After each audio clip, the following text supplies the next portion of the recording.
5절로 13절 말씀을 통해서 미련한 다섯 처녀의 실패라는 제목으로 하나님의 말씀을 나눠보도록 하겠습니다. 공항에 가보면 많은 사람들이 바글바글합니다. 근데 요즘 코비드-19로 인해서 공항이 아주 한가하고 썰렁하다고 그럽니다. 근데 예전에 공항에 가보신 분들은 알겠지만 수많은 사람들이 공항 안에서 몸이 부딪힐 정도로 많은 사람들이 움직이고 있습니다. 그렇게 많은 사람들이 모두가 다 비행기를 타느냐? 그렇지는 않습니다.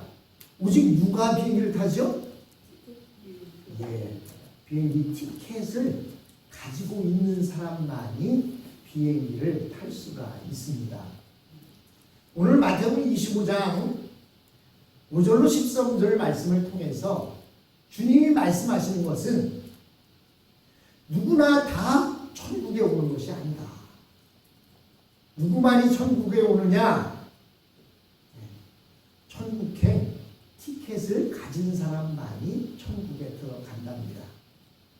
오늘 슬기로운 다섯 처녀와 미련한 다섯 처녀에 대한 비유를 통해서 미련한 다섯 처녀는 신랑의 혼인잔치에 들어가지 못했고 슬기로운 다섯 처녀는 들어가게 되었다라는 말씀을 하고 있습니다. 그래서 오늘 본문을 통해서 말씀하고 있는 것은 미련한 다섯 처녀들이 왜 실패했느냐에 대해서 말씀해 주고 있습니다. 오늘 읽은 말씀 6절로 9절 말씀을 보면 다시 한번 제가 읽어봅니다. 그런데 한밤중에 외치는 소리가 났다. 보아라, 신랑이다. 다 나와서 맞이하여라.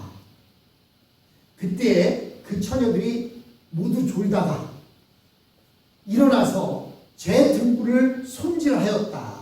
그런데 미련한 다섯 처녀는 슬기로운 다섯 처녀들에게 이야기하기를 우리 등불이 꺼져가니까 너희의 기름을 좀 나누어다오라고 말합니다. 그러나 슬기로운 처녀들이 이렇게 대답합니다. 그렇게 하면 우리에게나 너희에게나 다 모자랄 터이니 안 된다. 오히려 기름 장수에게 가서 얼른 가서 기름을 사갖고 와라 라고 이렇게 말했다고 성경은 이야기하고 있습니다. 신랑을 맞이하는 처녀들에게 있어서 등불은 필수적인 것이었습니다. 만일 등불이 꺼져 있으면 그는 신랑을 맞이할 자격이 없었습니다. 그럼에도 미련한 다섯 처녀들은 기름 준비하는 것을 소홀히 했습니다. 오늘 여기에서 보면 기름이 없는 자들이 기름이 있는 자들에게 기름을 좀 나누어 달라고 부탁합니다. 우리 생각에는 그렇게 하면 좋을 것 같은데 기름은 겨우 자기 한 사람 쓸 분량밖에 되지 않았기 때문에 그 기름을 나눠줄 수가 없었습니다. 그래서 기름을 채우려면 기름을 파는 자에게 가서 사와야 했던 것입니다. 우리가 이 세상에 사는 동안에는 서로 많은 것을 공유하고 빌려주거나 빌려 쓰면서 살 수 있습니다. 특히 교회 안에서는 우리는 서로 다른 은사를 가지고 있기 때문에 그 은사를 서로 나누어 쓰고 있습니다. 그러나 아무리 서로 도와주고 성도의 교제를 나눈다고 해도 절대적으로 서로 빌려줄 수 없는 것이 있습니다.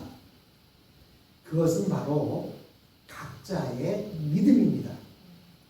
각자가 자기 하나님을 믿어야 하고 각자가 하나님이 주시는 힘으로 살아야 하는 것입니다. 내가 아무리 내 남편을 사랑하고 내 자녀를 사랑한다 할지라도 내 믿음을 그들에게 빌려줄 수는 없습니다.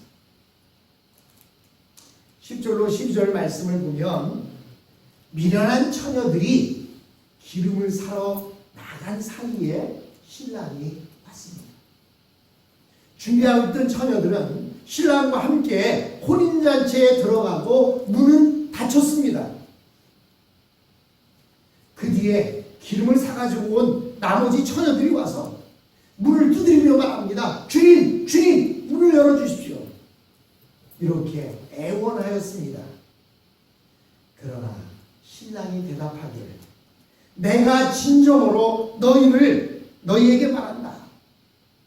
나는 너희를 알지 못한다. 라고 말씀합니다. 등불이 켜져 있지 못한 처녀들은 신랑을 맞을 자격이 없었습니다. 그래서 기름을 사가지고 오려고 기름을 파는 집에 몰려간 동안에 신랑이 왔고, 신랑과 슬기로운 5 처녀들이 혼인잔치에 들어간 뒤에 문은 닫혔습니다. 오늘 우리가 아까 부른 찬송가 253장 구원으로 인도하는 이라는 그 찬양에 보면 구원의 문 닫힌 후엔 들어가고 싶으나 한 번 닫힌 구원의 문 또 열려지지 않으리. 한 번 닫힌 구원의 문 또 열려지지 않는다. 우리는 이렇게 힘주어 찬양했습니다. 그들이 한 번 닫힌 그 문은 아무리 두드려도 열리지 않았습니다. 그리고 신랑은 문만 열리지 않는 것이 아니라 그 안에서 이야기하기를 나는 도무지 너희를 알지 못한다 라고 말씀합니다. 사실 이 미련한 처녀들은 평소에 신랑을 맞이하는 것에 대해서 큰 관심이 없었습니다. 그래서 평소에 자기 하고 싶은 대로 하다가 신랑이 오면 문 열고 들어가면 되지라고 이렇게 생각했던 것입니다. 그런데 거기에 한 가지 문제가 있었습니다. 여분의 기름을 준비하지 못했었다는 사실입니다. 오늘 이 비유가 우리에게 중요한 이유는 무엇입니까? 오늘 이 시대를 살아가는 우리의 모습이 이 미련한 5 처녀와도 너무나 비슷하기 때문입니다. 주님의 재림이 늦어지니까 우리는 주님을 맞이하는 것보다는 세상 일에 더 많은 관심을 가집니다. 우리는 어떻게 하면 돈을 더 많이 벌고 어떻게 하면 자식들에게 공부를 더 많이 시킬 것인가에 대해 관심을 많이 갖습니다. 물론 그것이 잘못됐다는 이야기 아닙니다.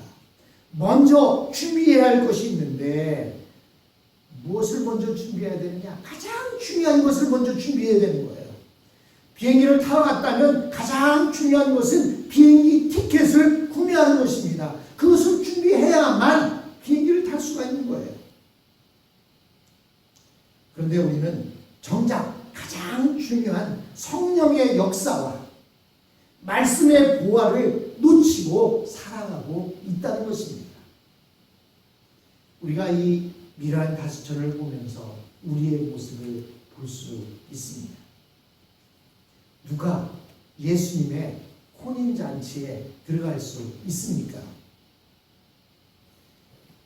믿음을 가장 중요하게 생각하는 사람입니다. 믿음을 가장 중요하게 생각하는 사람이 혼인잔치에 들어갈 수가 있습니다. 그러면 우리는 이 세상에서 분명히 손해를 보는 것이 많이 있을 것입니다. 그러나 우리가 이 세상에서 많은 것을 손해보지 않는다면 어떻게 하나님 나라에 들어갈 수 있겠습니까? 예수님께서 이 비유를 말씀하신 것은 우리 신자들 중에 세상 재미에 빠져서 구원을 얻지 못할 자들이 많이 있다는 것을 경고하고 있습니다.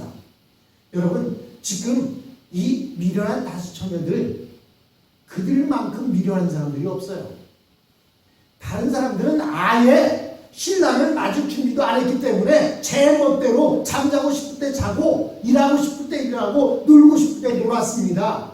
그런데 이 미련한 5 처녀는 어땠습니까? 신랑을 맞이하기 위해서 등불을 들고 꾸벅꾸벅 졸면서도 허벅지를 바늘로 찔러가면서도 신랑이 언제 오실까 기다리던 사람입니다. 그렇게 기다렸는데도 불구하고 그들은 혼인잔치에 신랑과 함께 들어가지 못했다는 사실이에요. 만약 우리가 이 자리에서 함께 모여서 예배드리고 하나님을 찬양하고 새벽기도하고 말씀을 듣고 헌금하고 열심히 봉사했는데 정작 믿음을 준비하지 못했다고 한다면 그보다 더 안타까운 일이 어디에 있겠습니까? 하나님은 오늘 이 비유를 통해 우리에게 말씀하고자 하는 것은 세상 재미에 빠져서 구원받지 못할 그러한 사람들이 많이 있다는 것을 경고하고 있습니다. 여기서 슬기로운 처녀 5, 미련한 처녀 5을 이야기하는 거 보면 예배 한 자리에서 예배 드린 사람의 절반은 미련하고 절반은 슬기로울 수 있다는 것을 경고하고 있는 것입니다. 우리는 계속 이 세상에 살았기 때문에 이 세상이 좋은 것은 부인할 수는 없습니다. 그래서 하나님께서는 이 세상이 모든 것이 아니라는 사실을 우리에게 깨닫게 하기 위해서 자꾸 어려움을 주십니다. 여러분, 이 코비드-19이 왜 생겼습니까? 우리 믿는 자들의 눈으로 보면 믿는 자들이 너무나 나태했습니다. 세상 좋아졌다고 세상 것에 빠져 있었습니다. 하나님을 두려워하기보다는 세상 것에 향락을 누리며 살아가는 그 일이 더 많았던 것입니다. 그래서 하나님께서는 이렇게 세상 것에 빠져드는 사람들을 위해서 사랑하시기에 그들에게 어려움을 주시는데 이번에는 코비드-19이라는 것을 통해서 우리에게 어려움을 주시며 우리로 하여금 다시 한번 주님의 놀라운 사랑을 깨닫게 하십니다. 우리는 때로 세상에서 실패하기도 하고 세상의 환멸을 느끼기 때문에 우리는 천국을 소망하게 되는 것입니다. 이 무서운 질병으로 인해서 하나님을 붙들게 되는 것입니다. 그래서 우리 믿는 자들이 천국의 소망이 가장 뚜렷할 때가 언제냐? 그것은 바로 환난을 당하고 핍박을 당할 때인 것입니다. 13절에 주님은 이렇게 말씀하십니다. 그러므로 어떻게 하라고요? 깨어 있어라. 너희는 그 날과 그 시각을 알지 못하기 때문이다. 여러분, 그 날과 그 시각을 알면 어떻게 하면 돼요? 열심히 즐겁게 살다가 가기 한 5분 전에 주님, 제 모든 죄를 주님 용서해 주십시오. 내가 주님을 믿습니다.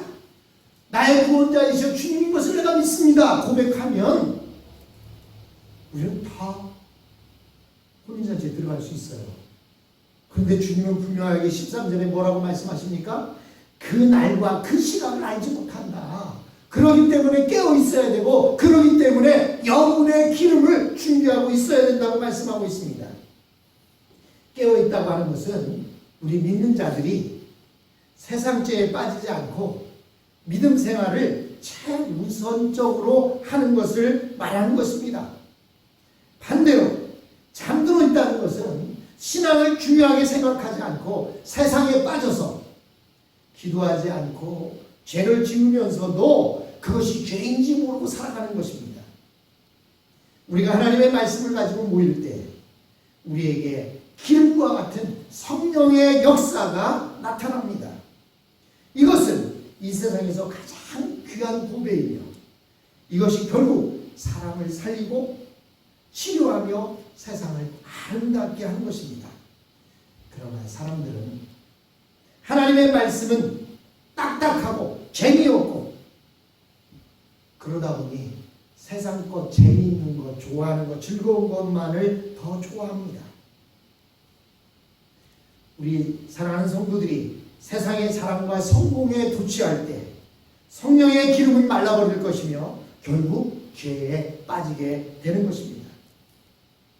하나님께서 우리로 하여금 이 세상에 살게 하신 것은 아주 중요한 시간을 주신 것입니다.